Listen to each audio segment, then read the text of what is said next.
पूज्य बाबूजी महाराज को कोटि कोटि नमन। रामचंद्र की संपूर्ण कृतियाँ भाग 2। प्रगति के सोपान। हम विधि पूर्वक उन विभिन्न केंद्रों को जागृत करते हुए चलते हैं जो हमारी साधना में सहायक हैं। इनमें से प्रत्येक चक्र का अपना विशेष महत्व है। इसका आरंभ हम हृदय से करते हैं जो सबका नाभिक है, और तब तक इसी केंद्र पर ध्यान करते रहते हैं जब तक हमें हमारे लक्ष्य की प्राप्ति नहीं हो जाती। इसमें ऐसे 5 केंद्र या उपकेंद्र हैं जिनमें हमें अपनी यात्रा के दौरान गुजरना होता है। जब हम अंतिम यानी 5वें केंद्र तक पहुंच जाते हैं तब आगे आज्ञा चक्र, भूमध्य स्थित चक्र की ओर बढ़ने का मार्ग सीधा हो जाता है। इस स्थान की हालत कुछ विचित्र है। हम जितनी शक्ति का उपयोग करते हैं वह सब यहाँ से नीचे के प्रदेश की ओर मुड़ जाती है। इस केंद्र तक की यात्रा के रास्ते में अनुभव में आने वाली मुख्य स्थिति एक प्रकार से धुंधले अंधेरे सी है। यह केवल इस बात का संकेत भर है कि अंत में हमें प्रकाश से भी आगे जाना है। असली स्वरूप न तो प्रकाश से संबंधित है और ना ही अंधकार से। ये तो भोर के धुंधलके की रंग का है। आज्ञा चक्र से आगे हम सीधे सहस्त्र या सहस्त्र दल कमल की ओर बढ़ते हैं। यही विराट प्रदेश है। महाभारत के युद्ध के समय अर्जुन को विराट का दर्शन इसी केंद्र से कराया गया था। यही ब्रह्मांड है। यहाँ से सहस्त्र से गुजरने वाली सारी यात्रा पूरी करके हम अनुकपलीय गुद्दी की ओर के क्षेत्र में प्रवेश करते हैं। इस केंद्र तक के रास्ते में हमें अनेक बिंदुओं से होकर गुजरना होता है, जिनमें प्रत्येक की अपनी अलग हालत है। पश्चात पाल या गुद्दी के प्रकूट पर हमें एक स्थिति का अनुभव होने लगता है जिसे दूसरे शब्दों में ब्रह्म गति या ईश्वरीय स्थिति कहा जा सकता है। इस यात्रा की समाप्ति का मतलब है कि हमने तथाकथित प्रकाश के 7 व्रतों को पार कर लिया है। इसके पश्चात व्यक्ति ब्रह्म में पूर्णता लय होकर भूमा के निकट संपर्क में आ जाता है, जिसे परम गति या परम तत्व के रूप में ईश्वर कह सकते हैं। यहाँ अभ्यासी क्या है और कहाँ है, ये उसकी समझ के परे हो जाता है। प्रथम केंद्र हृदय में हमें क्रमानुसार निम्नलिखित स्थितियों का अनुभव होता है। नंबर 1, विचित्र दशा, जिसमें मन में सर्वत्र ईश्वरीय शक्ति के प्रसारित रहने के भाव का जागरण होता है।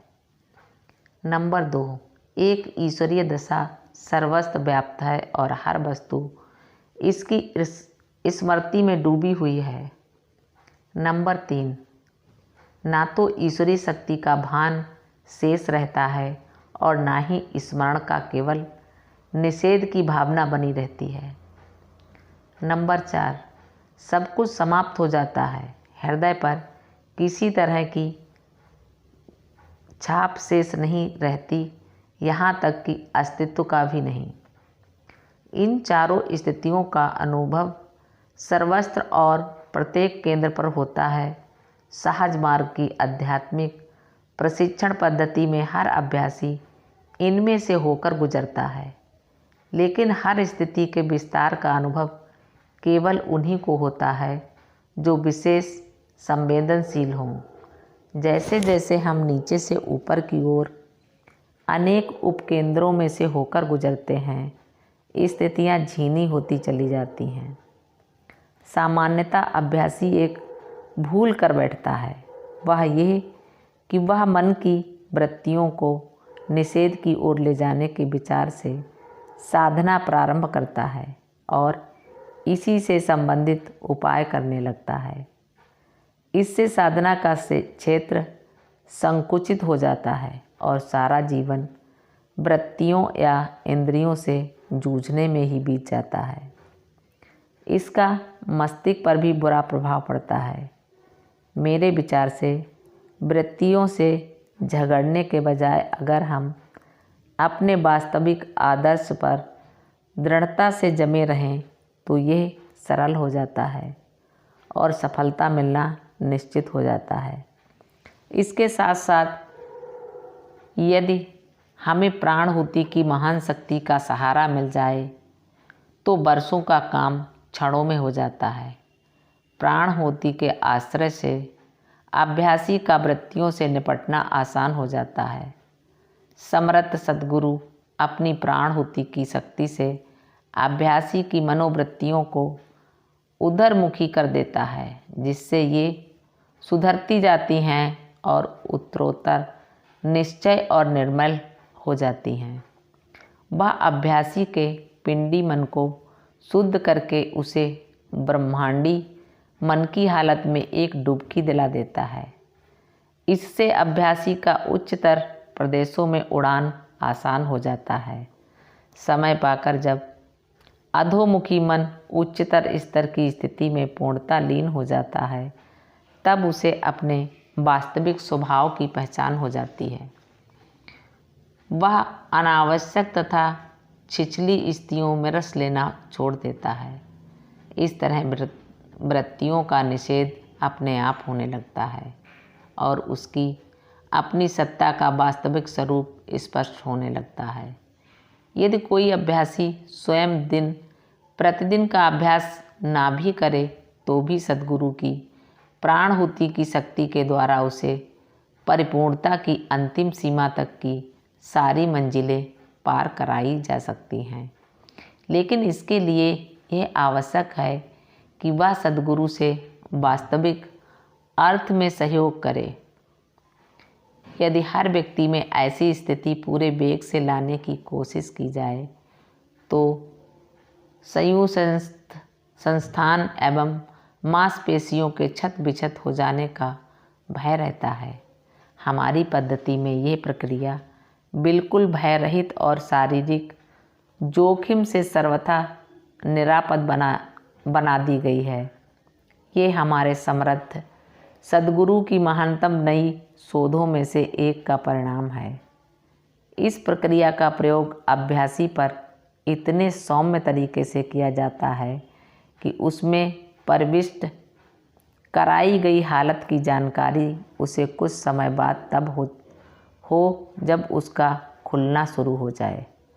ऐसी स्थिति में उसकी बाहर से दिखाई पड़ने वाली हालत नियमित मंजिलों द्वारा धीरे धीरे तय करके पहुंचाने वाले साधक से थोड़ी भिन्न लग सकती है, परंतु दोनों ही दशाओं में अभ्यासी निश्चित तौर पर जन्म मृत्यु के चक्कर से मुक्त हो जाता है। मैं फिर से मुख्य विषय पर आता हूँ। ऊपर कहे तरीकों से वृत्तियों का निषेध हो जाता है और वे निषेध अवस्था को प्राप्त हो जाती हैं।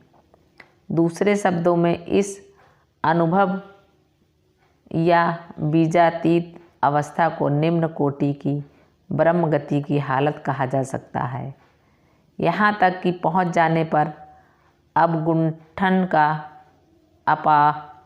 अपावरण हो जाता है और हम उसके आगे के अंत प्रदेश में प्रवेश पा जाते हैं। हमारा ध्यान अंतर की ओर मुड़ जाता है और हम आगे स्व की खोज में बढ़ने लगते हैं।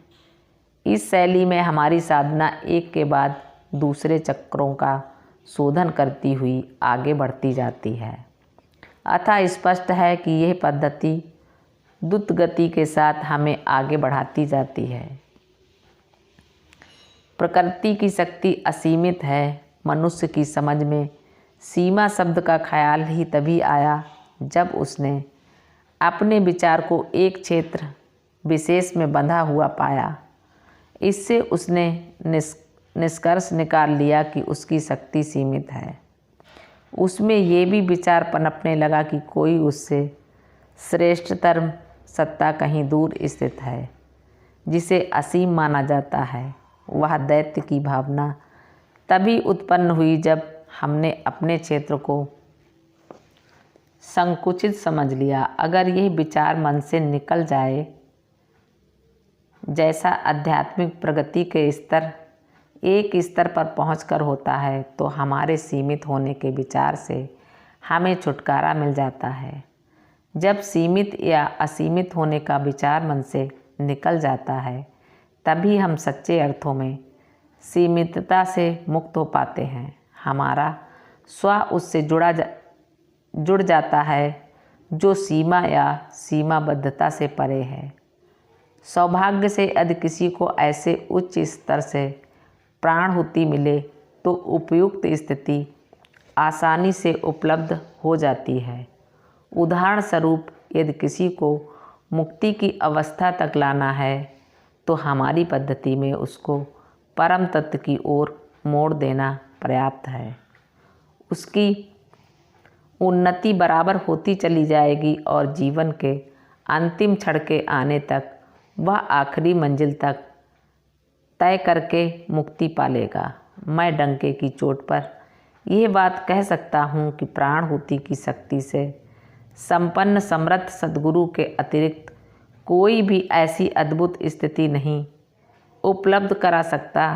केवल राजयोग ही ऐसा मार्ग है जो निश्चित सफलता का वचन देता है, लेकिन यह केवल उन्हीं भाग्यवान लोगों के हिस्से में पड़ता है जिनमें मुक्ति की सच्ची तड़प हो और जो वास्तव में इसका लेखा भाग्य में लिखा लाए हों। पतंजलि की पद्धति में वर्णित योग के विभिन्न चरण सहज मार्ग साधना के एकमात्र दैनिक अभ्यास ध्यान में शामिल कर लिए गए हैं। अभ्यासी उन सबका अलग अलग अभ्यास करने के बदले उन सबको एक ही में प्राप्त कर लेता है, लेकिन यह केवल प्राणहुति की सहायता से ही संभव है। इसलिए मेरी इच्छा है कि अधिकाधिक लोग इस पद्धति को अपनाकर लाभान्वित हों। मालिक को प्रणाम। सभी अभ्यासी भाई बहनों को नमस्कार, धन्यवाद।